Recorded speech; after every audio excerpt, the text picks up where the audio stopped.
Hello everyone and welcome back to the Creative Station. Today we'll be making some good food.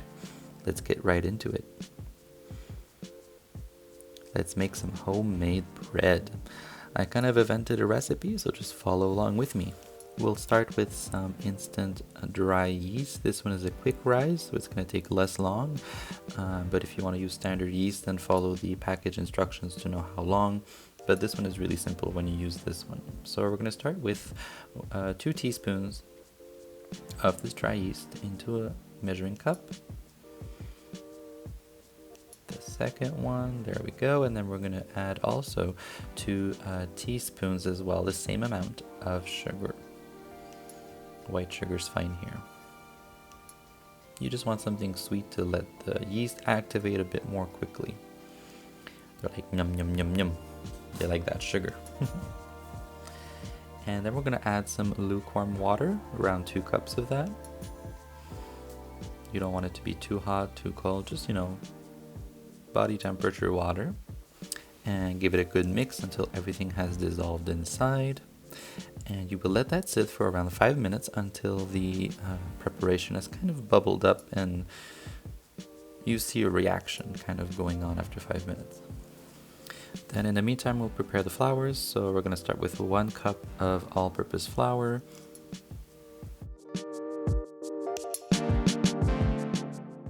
Next, I'm adding 2 cups of whole wheat flour.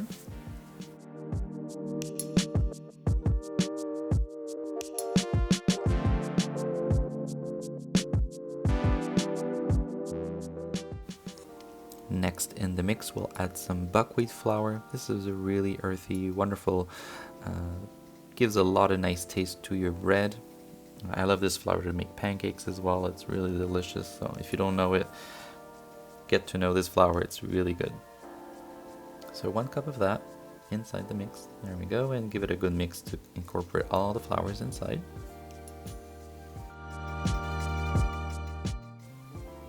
You're going to add 2 teaspoons of salt.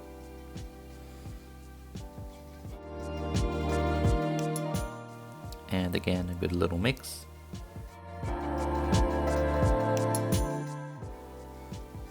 So I want to show you guys here the fizzle. I don't know if you can see it clearly with focus. So we're going to start incorporating it in here with a nice wooden spoon. There we go. Just make a little well in the middle and just add the water. And just start mixing.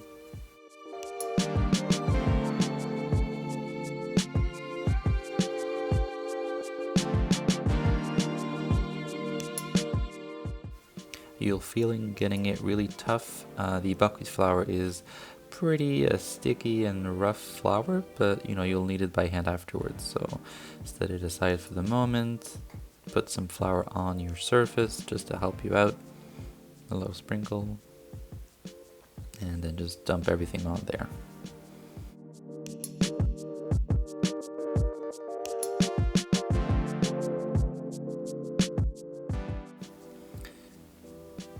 Now put some flour on your hands, because it's going to make it much easier, because buckwheat does stick quite easily. There we go. Take everything off the spoon.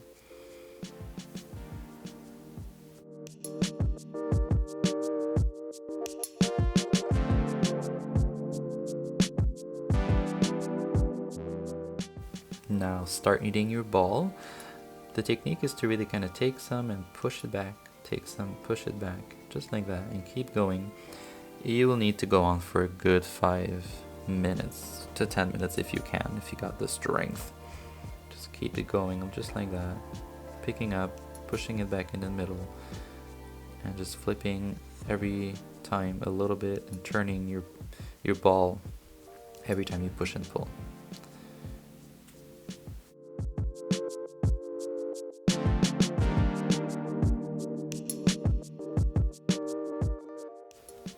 Another technique is to kind of push with one hand and the other in a kind of an X shape.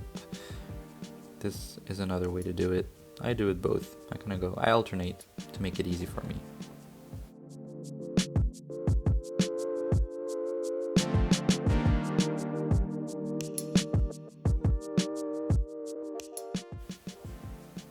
And a good way to know if your ball is ready is to kind of poke your fingers in it.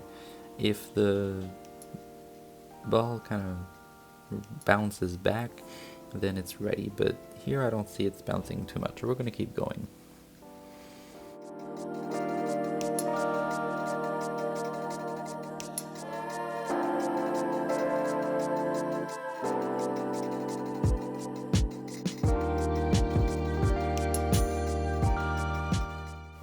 There we go. So this looks almost done and ready. Looks nice and round, beautiful, soft, supple. Then we're going to take a metal bowl or any kind of bowl, and we're going to slightly oil the bottom so that the ball doesn't stick. With a bit of olive oil, any oil you want actually. And then just place the ball inside. Then you want to cover the ball with a nice tea towel, and I like to put it in the oven just to let it rest. Now for this recipe with this yeast, you just need to let it rest for 10 to 20 minutes so that the gluten forms, and then we're going to add the other things we want to add in the bread before baking it. So while the ball is kind of softening, I've got some flax seeds and some sesame seeds that I'm going to roast. So we've got a pan here. I'm going to put it on medium high, put some light drizzle of olive oil just to help the roasting. There we go, and then I'm going to put these seeds. I don't know how much exactly. We're going to put a good amount in there. There's never enough seeds in a bread. I would say like 2-3 tablespoons of each.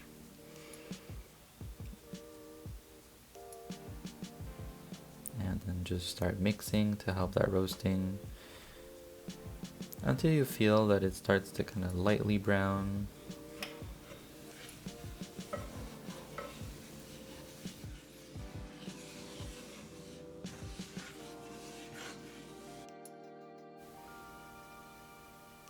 I've got my pan here, and after it's been resting for around 20 minutes, it has not really risen. That's normal for that kind of yeast now.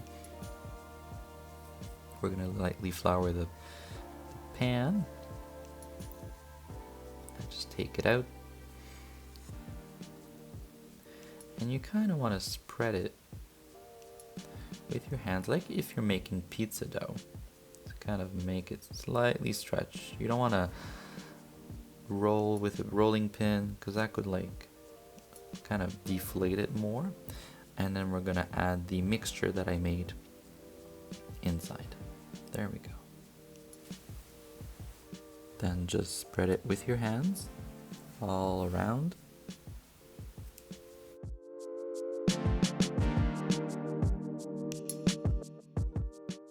When that's done, just start rolling it on itself.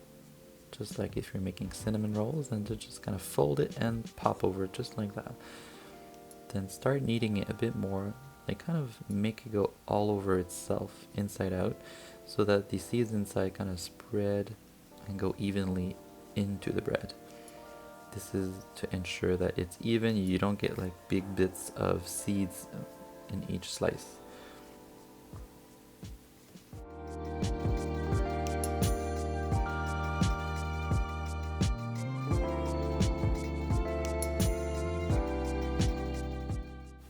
And just keep going, squeezing the ball towards you, and just kind of roll it, make sure everything's nice and incorporated.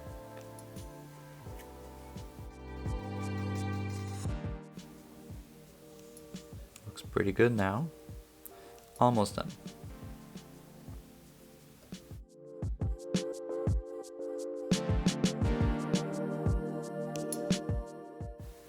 Now that looks perfect. Take your pan now and lightly flour the pan with some flour. We don't want it to stick inside. Give it a nice rub all over. Perfect. And just place it in. And place again the tea towel over and just place it in the oven. Now you'll have to let it rise for a good moment until it really doubles. And you see how that went? That really doubled in size. And that's after a good hour, hour and a quarter. Then preheat your oven to 450, and in the meantime you want to score the bread with some razor blade if you have one, or a very sharp knife. There we go. Gives it that unique style. You can personalize it, make it the way you want. And then put it in the oven once the heat is up, and that you'll bake for a good, I would say 30 minutes, until it's nice and golden brown, just like this. Take it out of the oven, and we're going to make sure it's cooked by just tapping on it. If it sounds like that, you're good to go. Sounds quite hollow. And take a moment to just enjoy the works you've just created. Beautiful bread. After a moment of cooling, the bread should just pop out the pan really easily without the flour we put in. Wow, just look at that.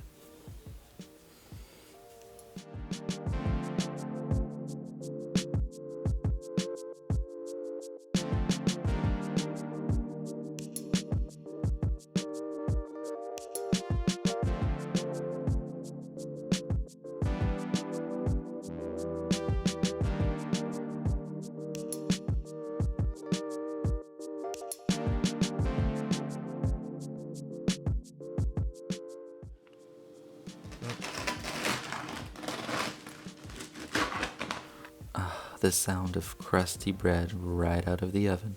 Still steaming. Mm-mm.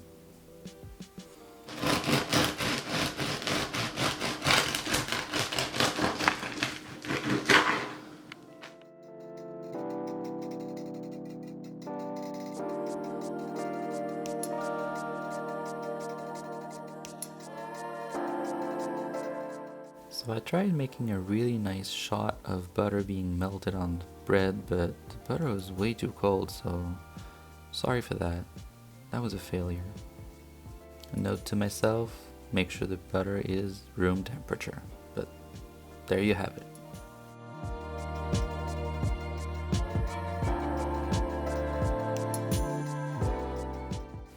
And why not add some homemade jam? This is some dandelion flour jelly. This is really delicious. It has a nice sweet taste.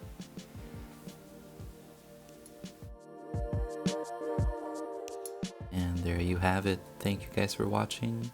Please like, share, and subscribe. And as always, take care of your body, your mind, and take care of others. Bye-bye.